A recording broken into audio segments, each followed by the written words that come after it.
So I had a question from my friend and colleague, Rachel Kelly.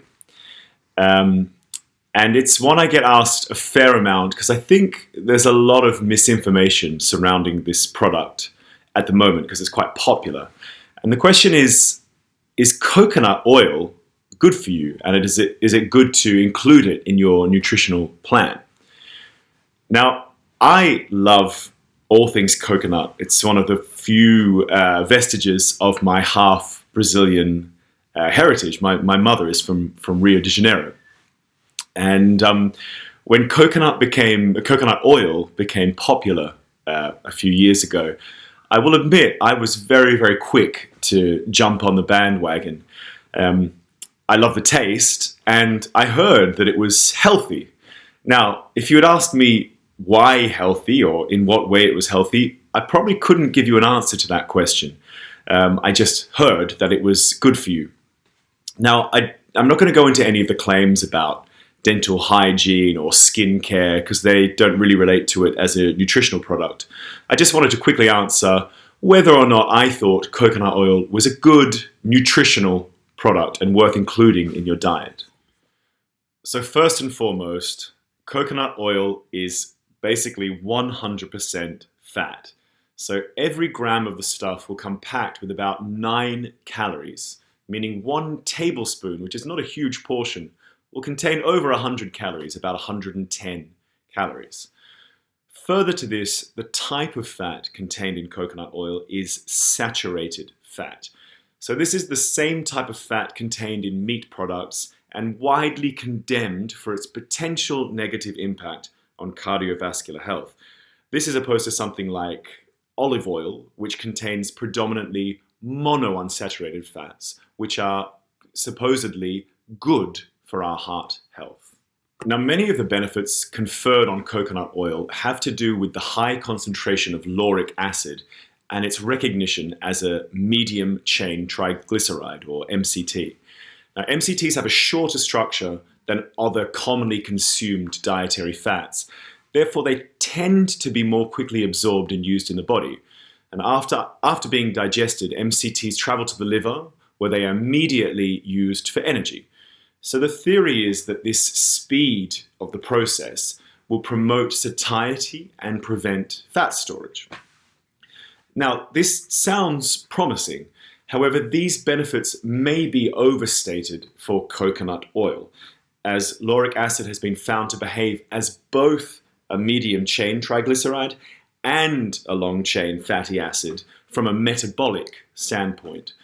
There is also some dispute as to whether or not the 12-carbon lauric acid should be considered a medium chain triglyceride, with some people claiming that the term should really be reserved for fatty acids in the 6 to 10 carbon chain range. As this review concludes, even though coconut oil has relatively high MCT concentration, the clinical benefits of commercial MCT oils cannot be generalized to coconut oil. There are other claims that coconut oil can aid in weight loss, as some studies have shown links between coconut oil consumption and reduced adiposity. But the results of these studies have been very, very inconsistent. Further to this, many of the studies citing this benefit are subject to the issue I just outlined, i.e. using a formulation of coconut oil made of 100% medium chain triglycerides. So the results really can't be seen as particularly reliable. So in the absence of further convincing research, my personal advice is that coconut oil will not help you lose weight. Due to its extreme caloric density, as I described earlier, coconut oil can really throw off your calories in, calories out equation. And if you overuse it, you can just add unnecessary calories to your daily consumption. Now, there are certain people who will claim a link between coconut oil consumption and increased cardiovascular health, as my dog wants to say hello. However, these are they're based on epidemiological studies of populations who include coconut oil as part of their staple diets. These include Philippines or Polynesia or India. Now, these populations tend to have very low rates of cardiovascular disease. However, it's really important to recognize that other factors could be explanatory for this link.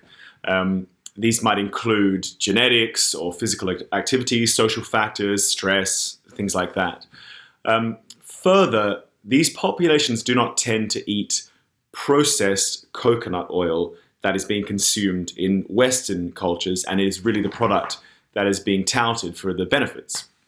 In these cultures, they consume the whole coconut as coconut water, the coconut meat, or pressed coconut cream.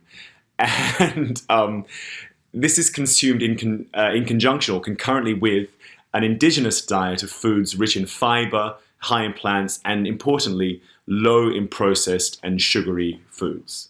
The results from clinical studies paint a slightly different picture. For example, this review considered 21 papers that observed the effect of coconut oil on blood lipid profile. Hey, Terry.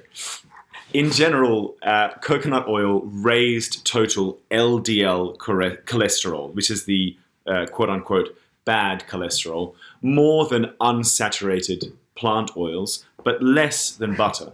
So the review concluded that unsaturated fats, for example, olive oil or avocado oil, are more likely to alter blood lipid profiles in a manner consistent with a reduction in risk for cardiovascular disease. Now, this is consistent with a later review, which revealed recent studies consistently found coconut oil consumption was linked with increased LDL levels, the bad cholesterol. This review concluded that coconut oil should be used or could be used in moderation, like any other saturated fat, but doesn't tout any particular benefits to heart health.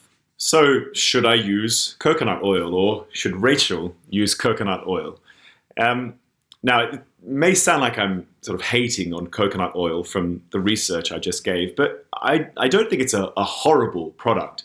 And I think it can be used as a part of a balanced and healthy diet. But due to its caloric density and saturated fat content and the potential to unfavorably alter blood lipid profile, it really should be used in moderation. So I wouldn't recommend using coconut oil outside of the saturated fat consumption guidelines. So no more than 20 grams daily for women or 30 grams daily for men. Coconut oil can be useful in frying foods due to its high smoke point.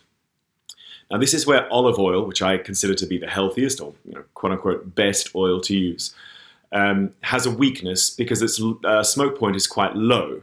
So it can't really stand against the high temperatures of frying, causing it to oxidize and change its chemical composition.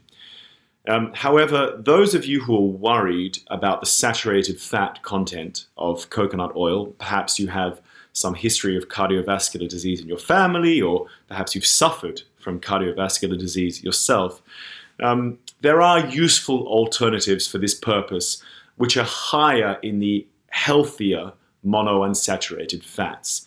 So this would include things like avocado oil, peanut oil, sesame oil, and canola oil. So there you go, Rachel, or anyone else who is interested in information on this product. Coconut oil is not some nutritional boogeyman, but it's definitely not some magical savior. Enjoy it as you will, but I think keep it in moderation. If anyone else has any questions of this nature that they'd like to ask me, please feel free to drop me an email or comment on my social media, and I'll happily answer questions of this nature in video form. That's it from now. Thanks for listening, and feed the life you want to lead. Bye.